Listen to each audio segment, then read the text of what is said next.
વિદ્યાર્થી મિત્રો, સાહિત્યના સિદ્ધાંત પેપર નંબર 13માં કેટલાક મુદ્દાઓની ચર્ચાઓ આપણે કરી. આજનો આપણો મુદ્દો બને છે ભાવ.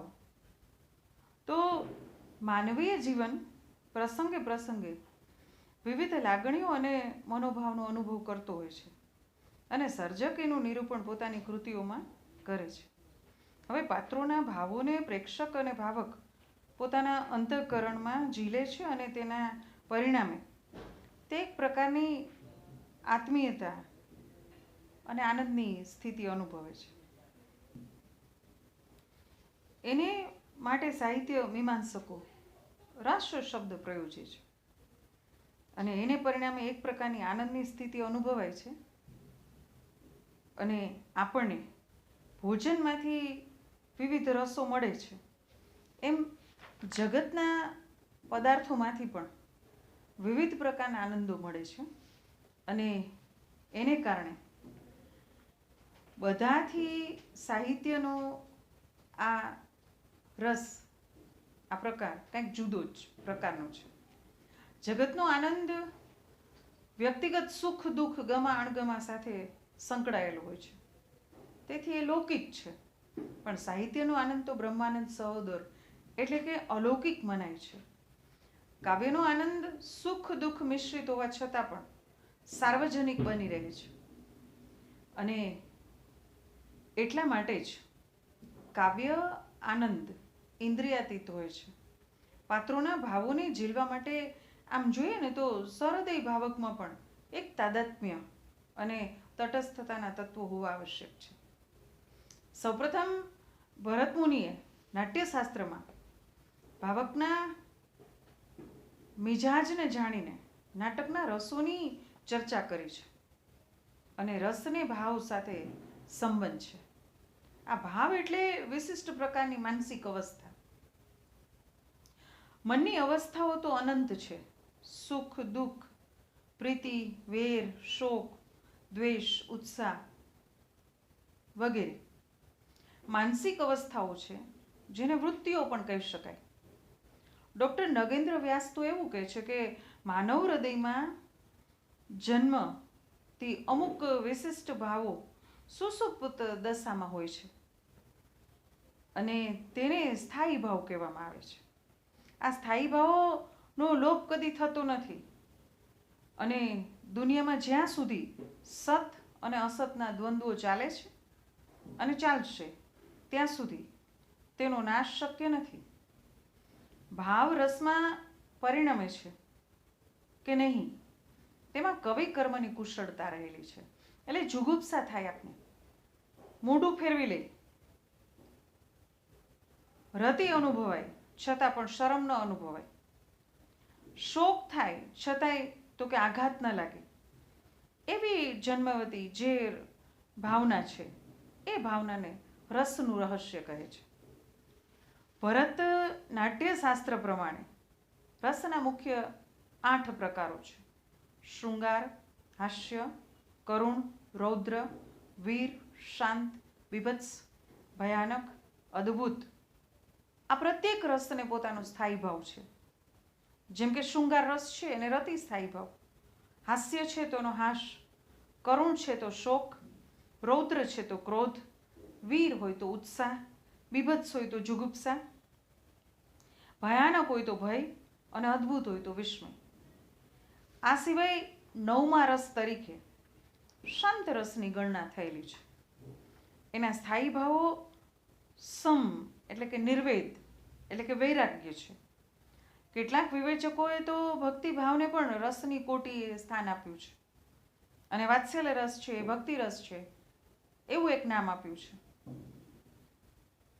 સ્થાયી વિભાવો અને સ્થાયી ભાવો આપણા મનમાં આમ કહીએ ને કે સંસ્કારથી જ એ મળેલા છે. આપણે તે મૂળભૂત કુદરતી છે. આની સાથે કેટલી બીજી મનોવૃત્તિઓ છે એ સહકાર રૂપે આવે છે, જેને સંચારી ભાવો કહેવામાં આવે છે કે વ્યભિચારી ભાવો કહે છે. સંચારી ભાવો મુખ્ય નથી, એટલે કે તેને આપણે કહીએ ને કે વ્યભિચારી ભાવો કહે છે. એ સ્થાયી ભાવો સમુદ્ર જેવા છે અને સંચારી ભાવો છે ને એ મોજા જેવા છે, એટલે કે આવે છે ને જાય છે. આથી તે ક્ષણિક છે અને અસ્થિર છે. સંચારી ભાવો છે ને એ સ્વતંત્ર અને અસ્તિત્વ નથી એનું. આપણે સ્થાયી ભાવોનો અનુભવ કરી શકીએ છીએ, પણ સંચારી ભાવોને જાણી શકતા નથી. એ જાતે ન અનુભવીએ એમ પણ બની શકે. દાખલા તરીકે કોઈ પાત્ર છે એ શોકનો અનુભવ કરે ત્યારે આપને શોક તો અનુભવાય, પણ એ ચિંતા અનુભવે તો આપણે ચિંતા નથી અનુભવતા. તમે મૂવી જોતા હોય કે સિરિયલ જોતા હો ત્યારે કોઈ પાત્ર સાથે તમે તાદાત્મ્ય સાધી લીધું હોય અને સધાઈ ગયું હોય તો તમે વિચાર કરો કે એ દુઃખ અનુભવે તો તમને અંદર દુઃખ થાય, પણ એ ચિંતા કરતું હોય તો તમને ચિંતા ન થાય. તમે તો સ્થિરતાથી એને જોતા હો. તો કહેવાનો મતલબ કે આ ભાવો છે એ સ્થાયી રૂપે આપણામાં પડેલા છે, પણ સંજોગો પરિસ્થિતિ ઊભી થાય ત્યારે એ જાગૃત બની જાય છે. દાખલા તરીકે એક છોકરી સુંદર મજાની કોલેજ આપણે રોજ આવતી હોય, આ ઋતુની જ વાત કરીએ આપણે, કે રોજ પહેલી બેન્ચ આવીને બેસી જાય, આપણી સાથે અલગ મલકની કેટલી વાતો કરતી હોય, પણ જેવી દિવાળી પછી આવે અને આમ આપણે ખબર પડે અને એક છોકરી કહે કે મેડમ તમને ખબર છે, એટલે આપણે કહીએ શું? એટલે કે ઋતુની સગાઈ થઈ એમ કે ને, એટલે તરત ઋતુ શરમાતી એમ કે ના મેડમ એવું નથી. હવે જો સગાઈ થઈ તો એમ કે છે એવું નથી. એટલે આપણે કહીએ હે ઋતુ કોંગ્રેચ્યુલેશન. તો એ શું કરે? હાથમાં પહેરેલી રિંગને આમાં ફેરવે, પછી દુપટ્ટાને આમાં વડ ચડાવે. પછી આપણે પૂછીએ કે કયું ગામ, એટલે એ ધીમેથી ગામનું નામ કહે. પછી તોય એમ કે ના મેડમ એવું નથી, ધીમે ધીમે બધી વાત કહેતી જાય. તો આપણી સાથે બોલતી, અલગ મલકની વાત કરતી, લડતી ઝઘડતી આ છોકરી, આ શરમ સંકોચ, આ રતિભાવ ક્યાંથી આવ્યો? અત્યાર સુધી તો નહોતો, હતો મનની અંદર સ્થાયી પડ્યો હતો, પણ જેવો પરિસ્થિતિ સંજોગો આવ્યા કે સગાઈનો પ્રસંગ ઊભો થયો, એક નવું પાત્ર આપણા જીવનમાં આવે છે, તો આ ભાવ જાગૃત થઈ જાય છે. લડતી ઝઘડતી છોકરી એના પપ્પા સાથે જેવું સગાઈ થાય અને કંકુ પગલાં કરીને એના ઘરે આવે તો તરત જ એનો ભાવ બદલાઈ જાય અને બારણા પાસે ઊભી વાત કરે, ના પપ્પા એમ નથી. તો આ શરમનો ભાવ ક્યાંથી આવ્યો? એ સ્થાયી રૂપે હતો જ, સંજોગો પરિસ્થિતિ આવ્યા એટલે તરત જ એ બદલાય છે. તો કહેવાનો મતલબ કે આ ભાવો આપણી પાસે છે જ. હવે આ સંચારી ભાવો એટલે શું? તો સંચારી ભાવોની સંખ્યા 33 જેટલી છે, જેમ કે નિર્વેદ, ગ્લાનિ, શંકા, અસૂયા, મદ, શ્રમ, આલસ્ય, દૈત્ય, ચિંતા, મોહ, સ્મૃતિ, ધૃતિ, વૃત્તિ, ચપલતા, હર્ષ, આવેગ, જડતા, ગર્વ, વિષાદ, ઔત્સુક્ય, નિંદ્રા, અપસ્માર, શુદ્ધા, વિબોધ, અમર્ષ. આ સાહિત્યની અંદર આવતા સંચારી ભાવો છે. ઉગ્રતા, મતિ, વ્યાધિ, ઉન્માદ, મરણ, પ્રાસ, વિતર્ક. આમાં કેટલાય છે એ સુખાત્મક છે, કેટલાય દુઃખાત્મક છે, તો કેટલાય ઉભયાન્વત્મક, એટલે કે બંને પ્રકારના છે.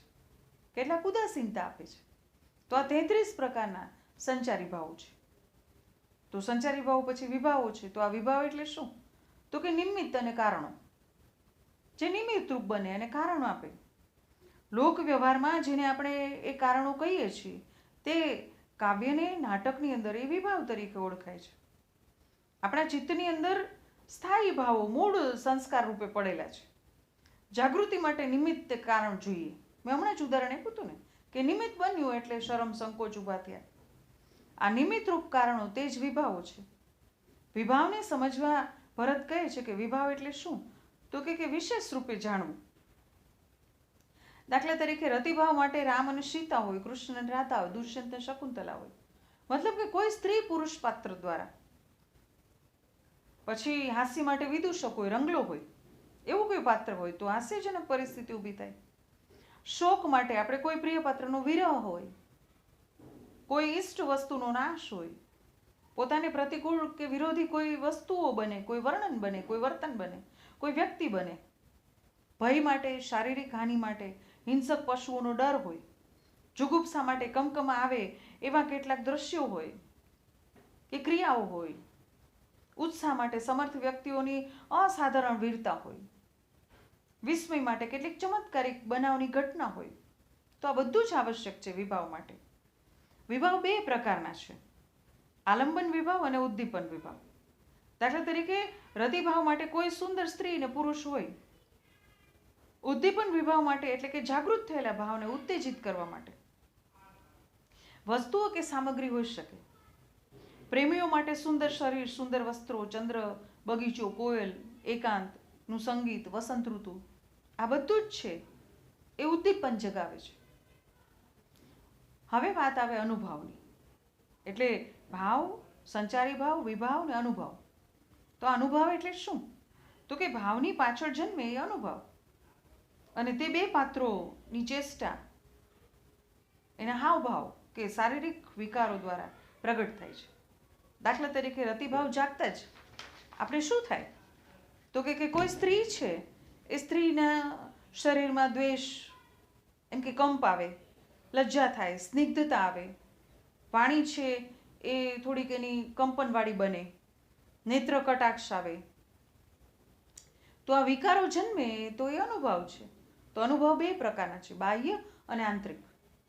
બાહ્ય એટલે શું? તો કે બહારની ચેષ્ટાઓ, જેવી કે શૃંગાર, એ સ્નિગ્ધ દ્રષ્ટિએથી આપણી સામે જોવે, મુખ વિકાર કરીને જોવે આપણી સામે. પછી આપણે કહીએ ને કે વીરતાની છાતી ફૂલાવીને જોવું, મુખ ઉપર સંકુચિતતા લાવીને જોવું, અદ્ભુતતાના દર્શન કરવા માટે આંખો વિશાળ કરીને જોવું. આ બધા બાહ્ય ભાવો છે કે જે આપણે જોઈ શકીએ છીએ. જ્યારે આંતરિક છે એ અનુભાવોમાં શરીરના અંદર અંગોની સાથે સંબંધ ધરાવતા છે. એટલે આપણે કહીએ ને કે સાત્વિક ભાવો પણ છે. આ સાત્વિક ભાવો 8 પ્રકારના છે: જડતા, સ્તબ્ધન, રોમાંચ, સ્વેદ, સ્વરભંગ, કંપ, વૈવર્ણ્ય એટલે કે ફિકાશ, મૂર્છા, અશ્રુ. આ ભાવો છે એ કુશળ કલાકાર પ્રગટાવી શકે. એટલે આમ સ્થાયી ભાવો, સંચારી ભાવો, વિભાવો અને અનુભાવ, એના સંયોજનથી આખી રસનિષ્પત્તિની પ્રક્રિયાઓ બને છે. એટલે ભરત મુનિનું વાક્ય છે, બહુ સુંદર મજાનું છે કે વિભાવ અનુભાવ વ્યભિચારી સંયોગાત ઇતિ રસનિષ્પત્તિ. તો આ સાથે જ આપણે આ ભાવનો મુદ્દો પૂર્ણ કરીએ છીએ. નવા મુદ્દા સાથે ફરી પાછા મળીશું. ત્યાં સુધી નમસ્કાર.